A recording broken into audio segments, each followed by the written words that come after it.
16 अप्रैल 2025। मीठे बच्चे, अपनी अवस्था देखो। मेरी एक बाप से ही दिल लगती है या किसी कर्म संबंधों से दिल लगी हुई है। प्रश्न: अपना कल्याण करने के लिए किन दो बातों का पोतामेल रोज देखना चाहिए? उत्तर: योग और चलन का पोतामेल रोज देखो। चेक करो कोई डिससर्विस तो नहीं की। सदैव अपनी दिल से पूछो, हम कितना बाप को याद करते हैं, अपना समय किस प्रकार सफल करते हैं। दूसरों को तो नहीं देखते हैं, किसी के नाम रूप से दिल तो नहीं लगी हुई है। गीत: मुखड़ा देख ले प्राणी जरा दर्पण में। ओम शांति। यह किसने कहा? बेहद के बाप ने कहा, हे आत्माएं। प्राणी माना आत्मा। कहते हैं ना, आत्मा निकल गई यानी प्राण निकल गए। अब बाप सम्मुख बैठ समझाते हैं, हे आत्माएं, याद करो, सिर्फ इस जन्म को नहीं देखना है, परंतु जब से तुम तमो प्रधान बने हो तो सीढ़ी नीचे उतरते पतित बने हो, तो जरूर पाप किए होंगे। अब समझ की बात है, इतना जन्म जन्मांतर का पाप सिर पर रहा हुआ है, यह कैसे पता पड़े?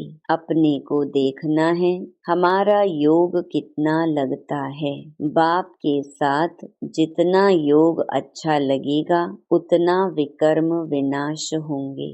बाबा ने कहा है, मेरे को याद करो तो गारंटी है तुम्हारे विकर्म विनाश होंगे। अपनी दिल अंदर हरेक देखे, हमारा बाप के साथ कितना योग रहता है। जितना हम योग लगाएंगे पवित्र बनेंगे, पाप कटते जाएंगे, योग बढ़ता जाएगा। पवित्र नहीं बनेंगे तो योग भी लगेगा नहीं। ऐसे भी कई हैं जो सारे दिन में 15 मिनट भी याद में नहीं रहते हैं। अपने से पूछना चाहिए, मेरी दिल शिव बाबा से है या देहधारी से, कर्म संबंधियों आदि से है। माया तूफान में तो बच्चों को ही लाएगी ना। खुद भी समझ सकते हैं मेरी अवस्था कैसी है। शिव बाबा से दिल लगती है या कोई देहधारी से है, कर्म संबंधियों आदि से है, तो समझना चाहिए हमारे विकर्म बहुत हैं जो माया खड्डे में डाल देती है। स्टूडेंट अंदर में समझ सकते हैं हम पास होंगे या नहीं, अच्छी रीति पढ़ते हैं या नहीं, नंबर वार तो होते हैं ना। आत्मा को अपना कल्याण करना है, बाप डायरेक्शन देते हैं। अगर तुम पुण्य आत्मा बन ऊंच पद पाना चाहते हो तो उसमें पवित्रता है फर्स्ट। आए भी पवित्र, फिर जाना भी पवित्र बनकर है। पतित कभी ऊंच पद पा न सके। सदैव अपनी दिल से पूछना चाहिए, हम कितना बाप को याद करते हैं, हम क्या करते हैं। यह तो जरूर है, पिछाड़ी में बैठे हुए स्टूडेंट की दिल खाती है। पुरुषार्थ करते हैं ऊंच पद पाने के लिए, परंतु चलन भी चाहिए ना। बाप को याद कर अपने सिर से पापों का बोझा उतारना है। पापों का बोझा सिवाय याद के हम उतार ही नहीं सकते। तो कितना बाप के साथ योग होना चाहिए। ऊंच ते ऊंच बाप आकर कहते हैं, मुझ बाप को याद करो तो विकर्म विनाश होंगे। टाइम नजदीक आता जाता है, शरीर पर भरोसा नहीं है। अचानक ही कैसे कैसे एक्सीडेंट हो जाते हैं। अकाले मृत्यु की तो फुल सीजन है, तो हर एक को अपनी जांच कर अपना कल्याण करना है। सारे दिन का पोता मेल देखना चाहिए योग और चलन का। हमने सारे दिन में कितने पाप किए, मनसा वाचा में पहले आते हैं, फिर कर्मणा में आते हैं। अब बच्चों को राइटियस बुद्धि मिली है कि हमको अच्छे काम करने हैं, किसको धोखा तो नहीं दिया, फालतू झूठ तो नहीं बोला, डिससर्विस तो नहीं की। कोई किसी के नाम रूप में फंसते हैं तो यज्ञ पिता की निंदा कराते हैं। बाप कहते हैं किसको भी दुख ना दो, एक बाप की याद में रहो। यह बहुत जबरदस्त फिकरात मिली हुई है। अगर हम याद में नहीं रह सकते हैं तो क्या गति होगी। इस समय गफलत में रहेंगे तो पिछाड़ी को बहुत पछताना पड़ेगा। यह भी समझते हैं जो हल्का पद पाने वाले हैं वह हल्का पद ही पाएंगे। बुद्धि से समझ सकते हैं हमको क्या करना है। सबको यही मंत्र देना है कि बाप को याद करो। लक्ष्य तो बच्चों को मिला है। इन बातों को दुनिया वाले समझ नहीं सकते। पहली पहली मुख्य बात है ही बाप को याद करने की। रचयिता और रचना की नॉलेज तो मिल गई। रोज रोज कोई ना कोई नई नई पॉइंट्स भी समझाने के लिए दी जाती हैं। जैसे विराट रूप का चित्र है, इस पर भी तुम समझा सकते हो कैसे वर्णों में आते हैं। ये भी सीढ़ी के बाजू में रखने का चित्र है। सारा दिन बुद्धि में यही चिंतन रहे कि कैसे किसको समझाऊं। सर्विस करने से भी बाप की याद रहेगी। बाप की याद से ही विकर्म विनाश होंगे। अपना भी कल्याण करना है। बाप ने समझाया है तुम्हारे पर 63 जन्मों के पाप हैं। पाप करते करते सतो प्रधान से तमो प्रधान बन पड़े हो। अब मेरा बनकर फिर कोई पाप कर्म नहीं करो। झूठ, शैतानी, घर फिटाना, सुनी सुनाई बातों पर विश्वास करना, यह धूर्तीपना बड़ा नुकसानकारक है। बाप से योग ही तोड़ा देता है तो कितना पाप हो गया। गवर्नमेंट के भी धूते होते हैं। गवर्नमेंट की बात किसी दुश्मन को सुनाए बड़ा नुकसान करते हैं तो फिर उन्हों को बड़ी कड़ी सजा मिलती है। तो बच्चों के मुख से सदैव ज्ञान रतन निकलने चाहिए। उल्टा सुल्टा समाचार भी एक दो से पूछना नहीं चाहिए। ज्ञान की बातें ही करनी चाहिए। तुम कैसे बाप से योग लगाते हो, कैसे किसको समझाते हो, सारा दिन यही ख्याल रहे। चित्रों के आगे जाकर बैठ जाना चाहिए। तुम्हारी बुद्धि में तो नॉलेज है ना। भक्ति मार्ग में तो अनेक प्रकार के चित्रों को पूजते रहते हैं, जानते कुछ भी नहीं। ब्लाइंड फेथ, आइडल वर्शिप, मूर्ति पूजा, इन बातों में भारत मशहूर है। अभी तुम यह बातें समझाने में कितनी मेहनत करते हो। प्रदर्शनी में कितने मनुष्य आते हैं, भिन्न भिन्न प्रकार के होते हैं। कोई तो समझते हैं यह देखने समझने योग्य है, देख लेंगे, फिर सेंटर पर कभी नहीं जाते। दिन प्रतिदिन दुनिया की हालत भी खराब होती जाती है।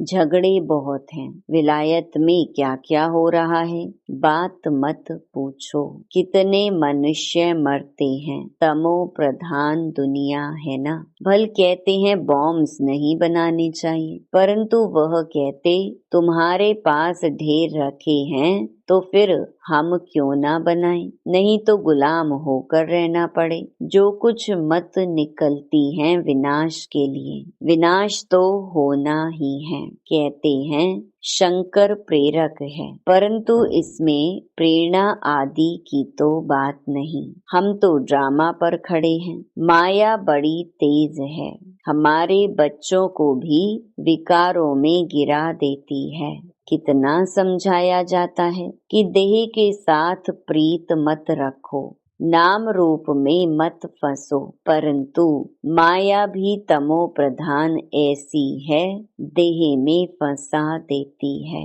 एकदम नाक से पकड़ लेती है, पता नहीं पड़ता है। बाप कितना समझाते हैं, श्रीमत पर चलो, परंतु चलते नहीं।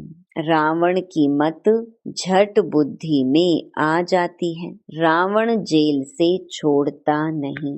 बाप कहते हैं अपने को आत्मा समझो, बाप को याद करो, बस अब तो हम गए। आधा कल्प के रोग से हम छूटते हैं, वहाँ तो है ही निरोगी काया। यहाँ तो कितने रोगी हैं। यह रौरव नरक है ना।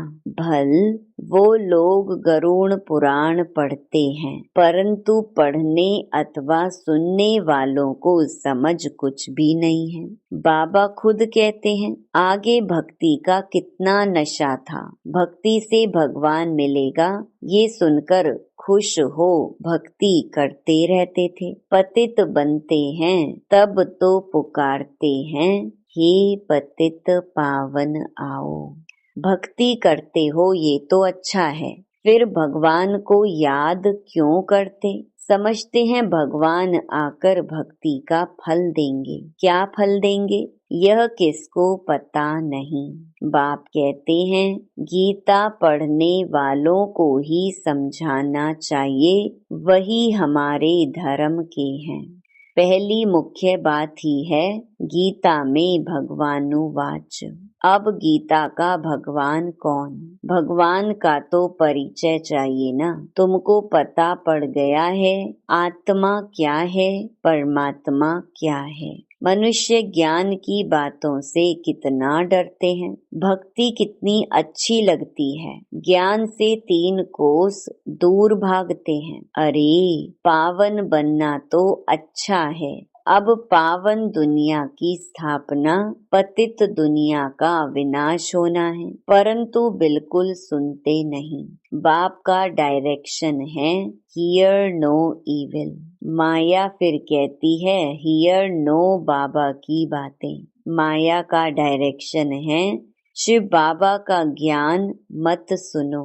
ऐसा जोर से माया चमाट मारती है जो बुद्धि में ठहरता नहीं। बाप को याद कर ही नहीं सकते, मित्र संबंधी देहधारी याद आ जाते हैं, बाबा की आज्ञा नहीं मानते। बाप कहते हैं मामेकम याद करो और फिर ना फरमान बरदार बन कहते हैं हमको फलाने की याद आती है। याद आएगी तो गिर पड़ेंगे। इन बातों से तो नफरत आनी चाहिए। यह बिल्कुल ही छी दुनिया है। हमारे लिए तो नया स्वर्ग स्थापन हो रहा है। तुम बच्चों को बाप का और सृष्टि चक्र का परिचय मिला है तो उस पढ़ाई में ही लग जाना चाहिए। बाप कहते हैं अपने अंदर को देखो। नारद का भी मिसाल है ना, तो बाप भी कहते हैं अपने को देखो। हम बाप को याद करते हैं, याद से ही पाप भस्म होंगे। कोई भी हालत में याद शिव बाबा को करना है और कोई से लव नहीं रखना है। अंत में शिव बाबा की याद हो तब प्राण तन से निकले। शिव बाबा की याद हो और स्वदर्शन चक्र का ज्ञान हो। स्वदर्शन चक्रधारी कौन है ये भी किसको पता थोड़े ही है। ब्राह्मणों को भी यह नॉलेज किसने दी? ब्राह्मणों को यह स्वदर्शन चक्रधारी कौन बनाते हैं? परम पिता परमात्मा बिंदी। तो क्या वह भी स्वदर्शन चक्रधारी है? हाँ, पहले तो वह है, नहीं तो हम ब्राह्मणों को कौन बनाए? सारी रचना के आदि मध्य अंत का नॉलेज उसमें है। तुम्हारी आत्मा भी बनती है, वह भी आत्मा है। भक्ति मार्ग में विष्णु को चक्रधारी बना दिया है। हम कहते हैं परमात्मा त्रिकालदर्शी, त्रिमूर्ति, त्रिनेत्री है। वह हमको स्वदर्शन चक्रधारी बनाते हैं।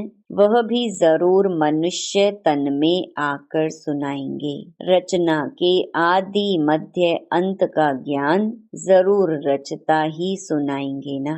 रचता का ही किसको पता नहीं है तो रचना का ज्ञान कहाँ से मिले। अभी तुम समझते हो शिव बाबा ही स्वदर्शन चक्रधारी है, ज्ञान का सागर है। वह जानते हैं हम कैसे इस 84 के चक्कर में आते हैं। खुद तो पुनर्जन्म लेते नहीं, उनको नॉलेज है जो हमको सुनाते हैं। तो पहले पहले तो शिव बाबा स्वदर्शन चक्रधारी ठहरा। शिव बाबा ही हमको स्वदर्शन चक्रधारी बनाते हैं, पावन बनाते हैं, क्योंकि पतित पावन वह है, रचता भी वह है। बाप बच्चे के जीवन को जानते हैं ना। शिव बाबा ब्रह्मा द्वारा स्थापना कराते हैं, करण करावन हार है ना। तुम भी सीखो सिखलाओ। बाप पढ़ाते हैं फिर कहते हैं औरों को भी पढ़ाओ। तो शिव बाबा ही तुमको स्वदर्शन चक्रधारी बनाते हैं। कहते हैं मुझे सृष्टि चक्र का नॉलेज है तब तो सुनाता हूँ। तो 84 जन्म कैसे लेते हो? यह 84 जन्मों की कहानी बुद्धि में रहनी चाहिए। यह बुद्धि में रहे तो भी चक्रवर्ती राजा बन सकते हैं। यह है ज्ञान। बाकी योग से ही पाप कटते हैं। सारे दिन का पोता मेल निकालो, याद ही नहीं करेंगे तो पोता मेल भी क्या निकालेंगे। सारे दिन में क्या क्या किया यह तो याद रहता है ना। ऐसे भी मनुष्य हैं, अपना पोता मेल निकालते हैं। कितने शास्त्र पढ़े, कितना पुण्य किया। तुम तो कहेंगे कितना समय याद किया, कितना खुशी में आकर बाप का परिचय दिया। बाप द्वारा जो पॉइंट्स मिली हैं उनका घड़ी घड़ी मंथन करो। जो ज्ञान मिला है उसे बुद्धि में याद रखो। रोज मुरली पढ़ो, वह भी बहुत अच्छा है। मुरली में जो पॉइंट्स हैं उनको घड़ी घड़ी मंथन करना चाहिए। यहाँ रहने वालों से भी बाहर विलायत में रहने वाले जास्ती याद में रहते हैं। कितनी बांधेलियां हैं, बाबा को कभी देखा भी नहीं है, याद कितना करती हैं। नशा चढ़ा रहता है, घर बैठे साक्षात्कार होता है या अनायास सुनते सुनते निश्चय हो जाता है। तो बाप कहते हैं अंदर में अपनी जांच करते रहो कि हम कितना ऊंच पद पाएंगे। हमारी चलन कैसी है? कोई खान पान की लालच तो नहीं है, कोई आदत नहीं रहनी चाहिए। मूल बात है अव्यभिचारी याद में रहना। दिल से पूछो हम किसको याद करता हूँ, कितना समय दूसरों को याद करता हूँ। नॉलेज भी धारण करनी है, पाप भी काटने हैं। कोई कोई ने ऐसे पाप किए हैं जो बात मत पूछो। भगवान कहते हैं यह करो परंतु कह देते हैं परवश हैं, अर्थात माया के वश हैं। अच्छा माया के वश ही रहो। तुम्हें या तो श्रीमत पर चलना है या तो अपनी मत पर। देखना है इस हालत में हम कहाँ तक पास होंगे, क्या पद पाएंगे। 21 जन्म का घाटा पड़ जाता है। जब कर्मातीत अवस्था हो जाएगी तो फिर देह अभिमान का नाम नहीं रहेगा। इसलिए कहा जाता है देही अभिमानी बनो। अच्छा मीठे मीठे सिकिलधे बच्चों प्रति मात पिता बाप दादा का याद प्यार और गुड मॉर्निंग। रूहानी बाप की रूहानी बच्चों को नमस्ते। धारणा के लिए मुख्य सार। पहला, कोई भी कर्तव्य ऐसा नहीं करना है जिससे यज्ञ पिता की निंदा हो। बाप द्वारा जो राइटियस बुद्धि मिली है उस बुद्धि से अच्छे कर्म करने हैं, किसी को भी दुख नहीं देना है। दूसरा, एक दो से उल्टा सुल्टा समाचार नहीं पूछना है, आपस में ज्ञान की ही बातें करनी है। झूठ, शैतानी, घर फिटाने वाली बातें यह सब छोड़ मुख से सदैव रतन निकालने हैं। ईविल बातें न सुननी है न सुनानी है। वरदान, 5 विकार रूपी दुश्मन को परिवर्तित कर सहयोगी बनाने वाले माया जीत जगत जीत भव। विजयी दुश्मन का रूप परिवर्तन जरूर करता है, तो आप विकारों रूपी दुश्मन को परिवर्तित कर सहयोगी स्वरूप बना दो, जिससे वे सदा आपको सलाम करते रहेंगे।